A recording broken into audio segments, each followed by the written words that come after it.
current definition of postpartum hemorrhage, which is a blood loss of 500 mils or more, was developed in the 1930s based on expert opinion. How does it relate to clinical outcomes or prognostic outcomes? Does the use of this definition improve clinical outcomes? Is it still fit for purpose? I'm Ari Kumarasamy, Professor of Gynecology at the University of Oxford, Nuffield Department of Women's and Reproductive Health. And in this video, I will answer this question based on an article that was published in The Lancet recently. In fact, The Lancet found this work to be so important that they fast-tracked the publication.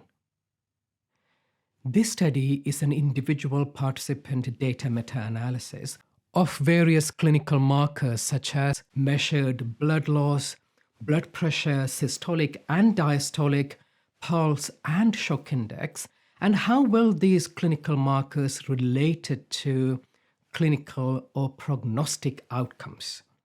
The prognostic outcomes of interest were many, but we had a composite primary outcome which looked at maternal mortality and severe morbidity from excessive bleeding at childbirth. Severe morbidity included blood transfusion, admission to intensive care unit, and also operations to deal with excessive bleeding at childbirth. This work was a monumental piece of work led by our colleagues at the World Health Organization, with contributions from various teams, including our team at Oxford. The final analysis included 12 studies with over 300,000 patients. It is a definitive study of this kind. What did we find?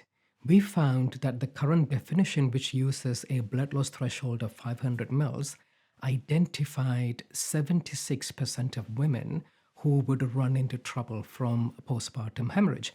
In other words, it had a prognostic sensitivity of 76%. Put another way, it missed 24% of women who would suffer adverse outcomes from postpartum hemorrhage. That is 1 in 4.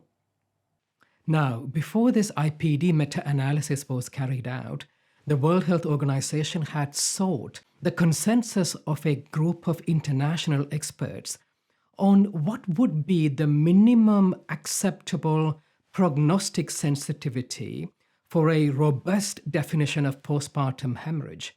And the answer was 80%. In other words, the group of experts from throughout the world wanted a PPH definition to capture at least 80% of women who would go on to have adverse outcomes from postpartum hemorrhage. Clearly, the current definition that uses 500 mils does not achieve this goal.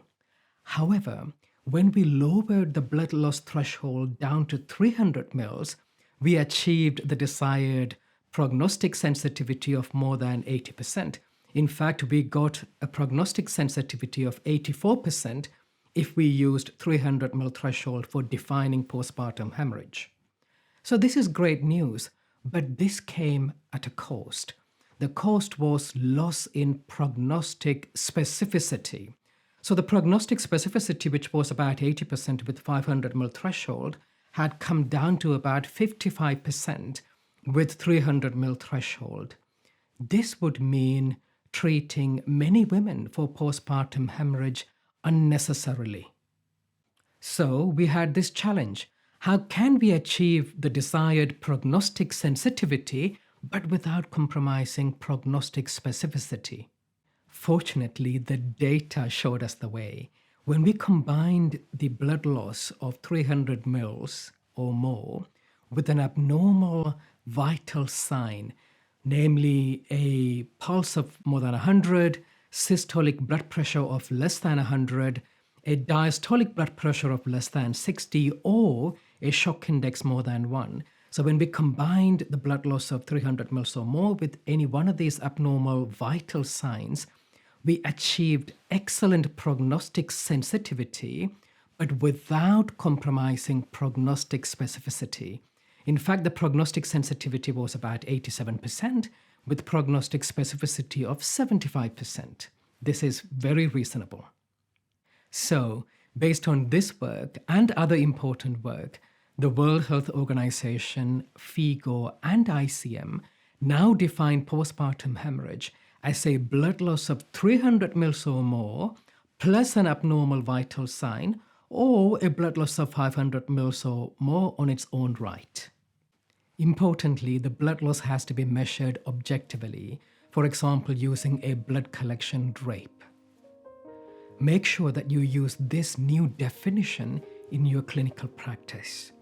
If you wish to know more about this article, if you wish to dive deep into it, there is a scan code coming up which would give you access to the full article, and there should be a link at the bottom of this video.